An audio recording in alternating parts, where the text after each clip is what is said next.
Remember we met, I could tell by your smile. Sadia बिद the writer के official YouTube channel पर खुश आमदीद। वीडियो को लाइक करें, चैनल को सब्सक्राइब करना ना भूलें।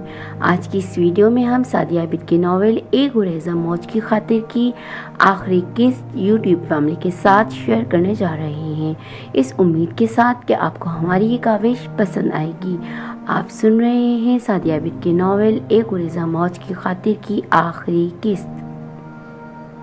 शम्स इजहार औरत को जचता नहीं है, मगर मैं बहुत बेकस और मजबूर हो गई हूँ। मेरी मोहब्बत ने मुझे सवाली बना दिया है। मामू जान की बात मान लें, वापस लौट आएं। आपके बिना मैं बहुत अधूरी हूँ। मैंने सिर्फ आपको चाहा है, आपके साथ के सपने सजाए हैं। मुझे मेरी मोहब्बत दान कर दें। खुदा के लिए अंधेरों से निकल आएं। यहाँ सूखी रोटी ज़रूर है शम्स, मगर अपनों का साथ और मोहब्बतें भी हैं। शहर में आपको सब कुछ मिल जाएगा, अपनों का साथ, मोहब्बत और उरियम नहीं मिलेगी। वो किसी दासी की तरह मेरे चरणों में बैठी फरियाद किना थी, और मैं अंदर ही अंदर बहुत खुश था कि वो औरत जिसके सपने सजाते भी लोग डरते हैं, वो मेरे सपने देखती थी। इस बात को मैंने पा लिया था, मगर महसूस ना किया था कि अगर मैं मगरूर होकर अपनी ज़ात के ज़ौम में मुब्तला ना होता तो ज़रूर उरियम की मोहब्बत को महसूस करता और ठहर जाता। मैंने तो इसकी मोहब्बत में अपनी अना को यूं तक़वियत पाता महसूस किया कि मुझे फिर मोहब्बत नज़र ही ना आई। वो रोती रही, सिसकती रही, मुझे रोकती रही। अपनी मोहब्बत की दुहाई देती वो हसीन औरत मेरी न जाने कौन सी हिस्स की तस्कीन का सबब बन रही थी कि इसका रोना, मोहब्बत की भीख मांगना मुझे तस्कीन पहुंचाता रहा। और जब तस्कीन का ज़रिया दूसरे की ज़िल्लत और रुसवाई बन जाए तो इंसानियत और मोहब्बत का पंछी उड़न छू हो जाता है। वो मुझे रोक रही थी और मैंने जाने का कसद कर लिया था। अब्बा ने मुझसे कहा था, जिन मोहब्बतों को ठुकराकर जा रहे हो शमसुद्दीन, जब जीवन की पूंजी लुटाकर शिकस्ता से लौटोगे तो सब कुछ पुराना होगा और मोहब्बतें भी पुरानी हो चुकी होंगी। जब शिकस्ता लौटोगे तो तुम्हें खुश आमदीद कहने वाला भी यहाँ कोई ना होगा कि मोहब्बत ठुकराने वाले को तो कहीं भी अमान नहीं मिलती।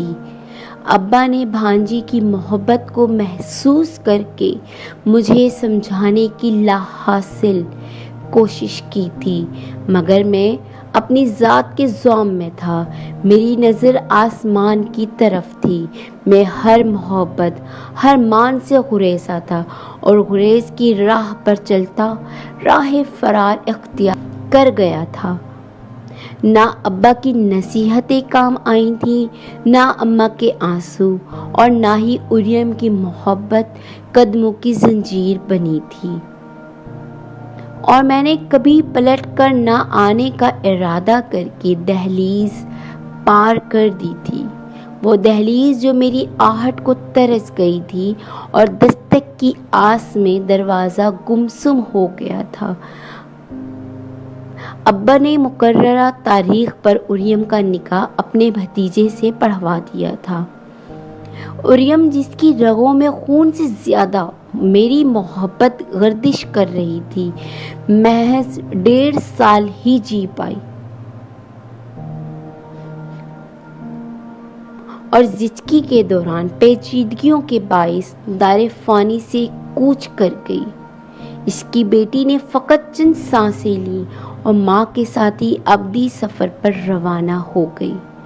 उरियम अम्मा अब्बा को जितनी अजीज थी, फ़कत चंद साल ही इसकी मौत इन्हें जिंदा रख सकी और फ़कत चंद माह के आगे पीछे से वो दोनों भी मालिक हकीकी से जा मिले। उरियम की वफ़ात का मुझे पता चला था। इस वक्त मैं कोरिया में था, चाह कर भी आ नहीं सकता था।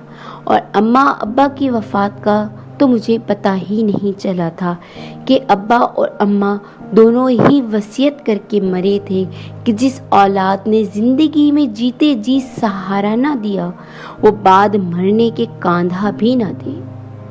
और मैंने ख्वाहिशात के पीछे भागते अपनी ज़ात के ज़ौम में सब कुछ खो दिया। सारे प्यारे मिट्टी का ढेर हो गए थे। वो जिंदगी सी हसीन जिंदगी सी लड़की मेरी राह तकती पहले पत्थर फिर मनो मट्टी तले जा सोई थी। मैंने ज़िंदगी में बहुत कुछ हासिल किया था, एक कामयाब बिजनेसमैन, लोग झुककर सलाम करते हैं, बीवी है, बच्चे हैं, हर तरह से खुशहाल ज़िंदगी है। और हकीकत में सब मिट्टी का ढेर है। और मेरी ज़ात कंकर सी कि मेरी ही आंखों में चुभने लगी है। आज जब मेरे बेटों ने मुझे मेरी औकात याद दिलाई, तमाम बिजनेस पर कब्जा करके मुझे नाकारा शह की मानिंद निकाल बाहर किया, तो मुझे वापसी का ख्याल आया। महल में रहते तो कभी कच्चा सहन याद ना आया था। महल से निकलते ही कच्चे सहन की यादें मुझे अपनी ओर खींचने लगी थी। और जब मैं थका हारा जिंदगी की तमाम पूंजी लुटाकर वापस लौटा हूँ, तो मेरा इस्तकबाल करने वाला कोई नहीं है। कोई नहीं है जो कहे तुम बिन साजन ये नगरी सुनसान। क्या मैंने एक हुरेज़ा मौज की खातिर जो खुद से दुश्मनी निभाई थी, अपनों को बेसहारा किया था, मोहब्बत को लबे दम छोड़ गया था, तो मेरा अंजाम यही होना था कि सारे अपने रूठ चुके थे, मोहब्बत बिछड़ चुकी थी, मौत की आगोश में मीठी नींद सो रहे थे, और मैं अपनी हरमा नसीबी को लिए एक एक की कब्र पर निदामत के आंसू चंद फूल निछावर करता न जाने किस मंजिल की ओर चल पड़ा हूँ। फूल बबूल बगोले देखो, फूल बबूल बगोले देखो, एक गुरेजा मौज की खातिर सहरा सहरा फिरते हैं। तुम भी फिरो दुर्वेश सिफत अब, रक्सा रक्सा हैरा हैरा, लौट के अब क्या आओगे और क्या पाओगे, कौन कहेगा तुम बिन साजन ये नगरी सुनसान। वापसी का सफ़र दुश्वार होता है, और वापसी से वापसी का सफ़र दुश्वार तरीन, और मैं इसी दुश्वार तरीन सफ़र का मुसाफिर हूँ कि बहुत कुछ हासिल करने की चाह ने मुझे तमाम उम्र भटकाया, और आदि को छोड़कर सारी के पीछे भागने की लगन ने मुझे तही दस्त कर डाला है कि ये जो मौजें होती हैं कब किसी की होती हैं, अपनी मर्ज़ी से उठती हैं, शोर मचाती हैं और खामोश हो जाती हैं। जैसे अब्बा ने चुप साध ली थी, जैसे अम्मा ने खामोश रहना सीख लिया था, और जैसे उरियम की मोहब्बत खामोशी का पैरहन ओढ़ गई थी। और ये खामोशी कैसी जानलेवा होती है, ये मुझे बरसों बाद पता चला है। और अब कोई फ़ायदा नहीं है कि मैं एक गुरेज़ा मौज की खातिर सुकून और मोहब्बत का दरिया अबूर कर गया था, और अब मेरे लौटने का कोई फ़ायदा न था। मैं बेनिशान मंजिल को चल पड़ा हूँ कि मैंने कहीं पढ़ा था कि नाराज़ को मनाया जा सकता है, खामोश को नहीं। ख़त्म शुद।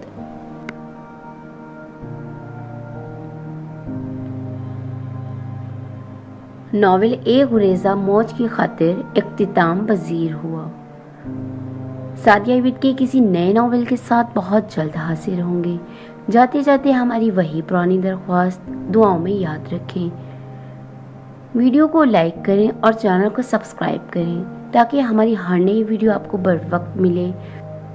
نئے ناول تک کے لیے اجازت دیں۔ اللہ نگہبان۔